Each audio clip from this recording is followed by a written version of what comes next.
In Ukraine, officials are warning hundreds of thousands of civilians in the region of Donetsk to evacuate amid the threat of an imminent Russian offensive. Moscow is focusing its efforts in the eastern part of the country, where Russian forces have already taken control of the Luhansk region. So senior foreign correspondent Holly Williams is in Kyiv with the very latest on the war effort there. Holly, we heard the other day, Russians celebrating the taking over of the Luhansk region, and now Donetsk is it has been sort of in the crosshairs for a very long time. I'm actually surprised that there are so many civilians still there. I can't imagine it will be easy for them to evacuate. No, but I think that people have different threat perceptions. We've seen that over and over here in Ukraine, that some people, when they believe that the Russians are coming or when their town or city is being shelled, some people leave immediately. Some people are determined to stay put.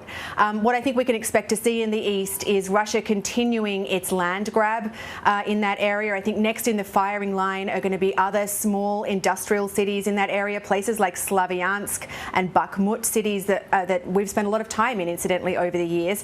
Just this morning, a Ukrainian official said that in that area, 5 civilians had been killed in the last 24 hours alone. So they're already being very heavily shelled, a lot of damage, a lot of people who've already evacuated. But I think the big question is really, what is it? How far are the Russians prepared to go? Given the heavy losses that they've been taking, the Ukrainians say that more than 35,000 Russian troops have lost their lives in this invasion. We can't independently confirm that, but also the weapons that are now pouring into Ukraine from the US and other countries. What are the limits of Vladimir Putin's ambitions here in Ukraine? And of course, when it comes down to anything that's concerned with what's going on in Vladimir Putin's head, we don't know the answer. So considering, like you point out, just how difficult it has been for Russia to even take over, carve out, a little space in this region, remind us why the Donbass region is so significant in this war and what it will mean for Russian forces to take the area over.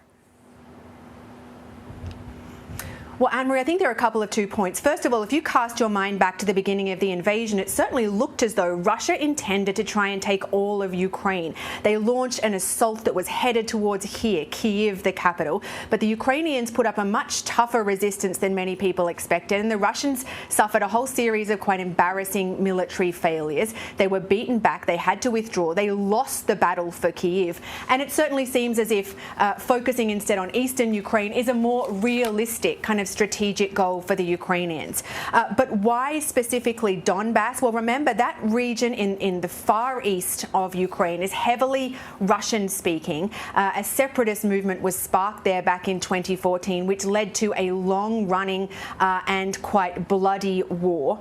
In the days before the invasion, Russia actually recognized those breakaway separatist regions as independent republics. And Russia has made unfounded allegations that people in that region are being subjected to genocide and they need to be liberated. So Donbass is a huge part of Russia's justification for this entire bloody enterprise. Holly Williams, thank you very much.